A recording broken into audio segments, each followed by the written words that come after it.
We are moving into our first lesson in Unit 3. We are doing coordinate plane. That is part of our rational unit because according to your learning scale, it says that you are going to be able to, plot pairs of positive and negative rational numbers on a coordinate grid, also known as a coordinate plane. So that means you need to be able to plot a point, identify quadrants, identify axes, and that's what you're going to be able to do. So you're going to be able to plot and identify coordinate planes as well as quadrants. So here's the characteristics of a coordinate plane. Every coordinate plane is represented by points, which is always your x first, your y second. Always. You do x then y. You already know that. The next characteristics is how we break it up. We break it up by creating two axes, right? That's what this is, two axes. And then there's grids in there, so it's easier for us to plot points. But we always start at the upper right-hand side. This is quadrant 1, quadrant 2, going down, quadrant 3, quadrant 4. And it all starts at the origin. The origin is the point 0, 0. Okay? So those are the most important. Your origin and your quadrants. When you use Roman numerals when you identify quadrants. Okay? And you go and counter clockwise. So you always go where you start positive and then go and counter. Instead of going like down towards the right, you go towards the left. 1, 2, 3, 4. Okay, so let's figure out how to identify quadrants. You see where the x and y points are, and then identify the quadrants. Wow, genius. Here's the kicker. If it is on an axis, they are not a quadrant. It is considered an axis. And then you have to specify which axis is it.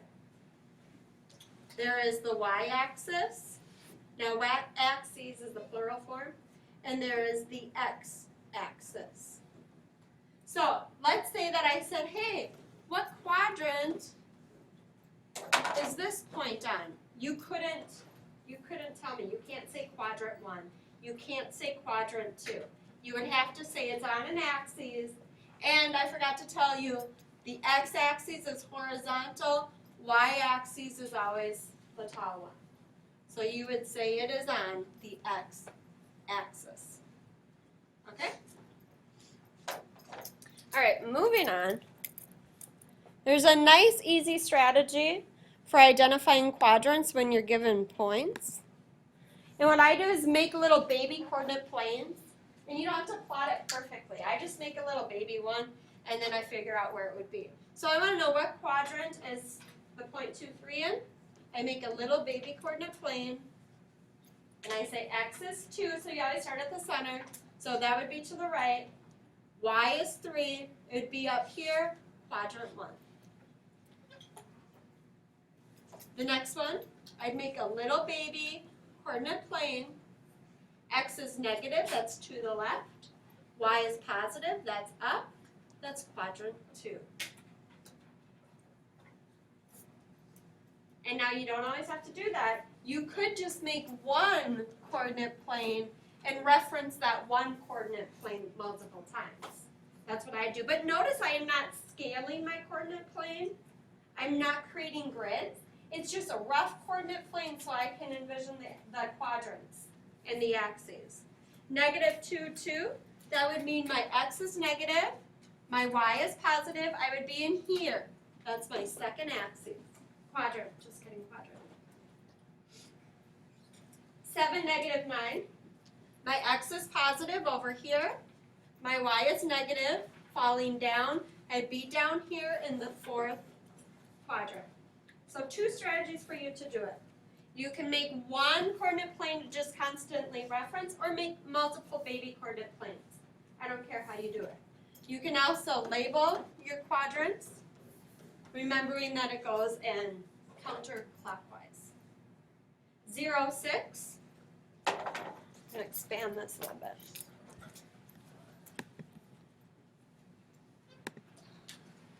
Okay, so I want to know what quadrant 0, 6 is in. So I make my little baby coordinate plane. My x is 0, that means I don't go anywhere. My y is 6, which means I go up. So I'd be on here. What quadrant is that? It's not on one. It's an axis. It's not on a quadrant. Which axis? It's on the y-axis. It sure is on the y-axis. That is not a quadrant. That is an axis. All right, making another little baby one. You don't have to use this strategy if you don't want to. X is negative, y is negative. So that means x is to the left, y would be down, I would be in quadrant 3. Negative 12, 5. The little baby one. X is negative, y positive, that means I would go up. I'm in that quadrant 2. And last one. Negative 6, 0. I like using this strategy the best for some reason. X is negative, that means I go to the left. Y is nothing, so I don't go up and I don't go down. So I'm right here. What quadrant is that? X-axis. Yep, I'm on an axis, and then which axis? I'm on the x-axis. Okay, so we identified quadrants as part of our learning target. Now you're going to plot points. So to plot points, you need to remember that every point is represented as an x and a y. You always start at the center, you start at that origin, then you go to the x value, then you go to the y value. That's how you plot points. All right, so these first few, my x is 3, y is 4. So I start at the origin right here, and I go 3 to the right, 1, 2, 3, 4, up, 1, 2, 3, and 4. That is my point. My next one, my x is negative 2, y is 0. So that means I start at the center, go to the left 2, and y is 0 means I don't go up and I don't go down. I just stay right there. Next one, x is 7, y is negative 9. Start at 0, 0. Go to the right 7, 1, 2, 3, 4, 5, 6, 7. And then go down 9. 1, 2, 3, 4, 5, 6, 7, 8, 9. And last one. My x is 0. That means I don't go to the left and I don't go to the right. And I go down 5. So I start at the origin. I don't go left or right. And I just go down 5. 1, 2, 3, 4, and 5. And I've plotted my points. Learning target complete. You just got to remember, start at the origin, go to the x, go to the y.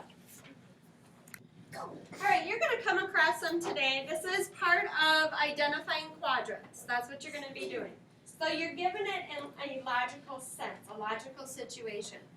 So let's identify the quadrants of the following situation. If x is less than 0 and y is less than 0. Please don't keep this all in your brain. Your brain will try to play tricks on you. What I like to do, make one of your little baby coordinate planes. Yep, it's just a little coordinate plane. It's not fancy. I'm not scaling it. I'm not creating the grids.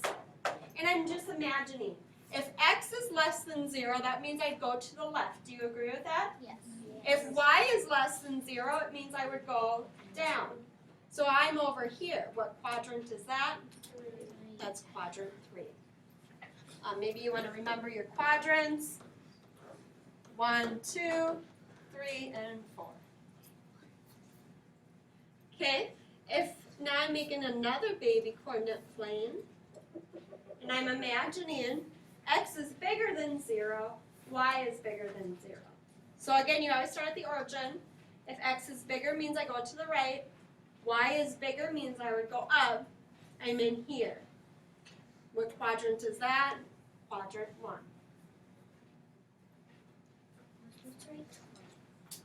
Here's another little baby coordinate plane. in another logical situation. What if x is smaller than 0 and y is bigger? So x smaller is to the left, y bigger means you'd go up. You're in this area, quadrant 2.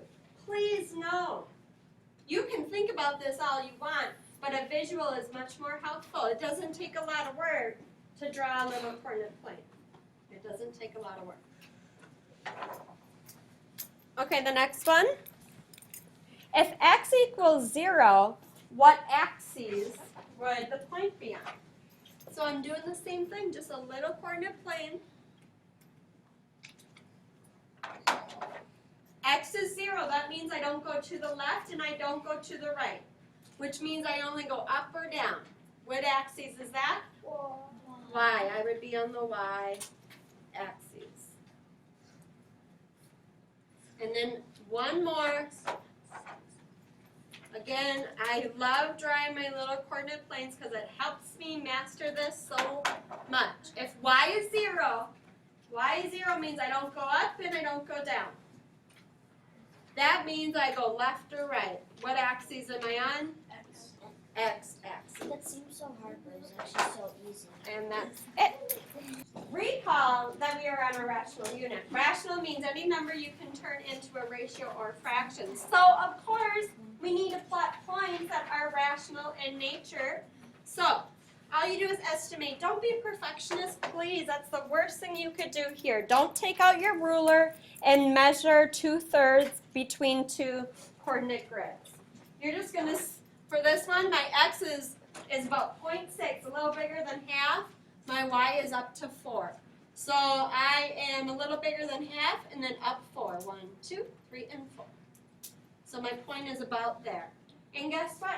That looks like more like 0.8 to me, but I'm letting it slide. I'm not stressing out over it, okay? It'll never be that intense for you guys where you'd have to be a 0.8 and a 0.6 next to each other. X is -1/3 and y is 2 3/4. That means I go to the left like 0.3 and then I go up to almost to 3. So 1, 2, almost to 3. It's harder for me because I'm the smart board. It's kind of hard. But it's not hard. You just estimate. -3.5 is my x and -1 4/5 is my y. So that means I go to the left, 1, 2, 3.5, and then down 1 and almost to 2. And that's how you plot rational points.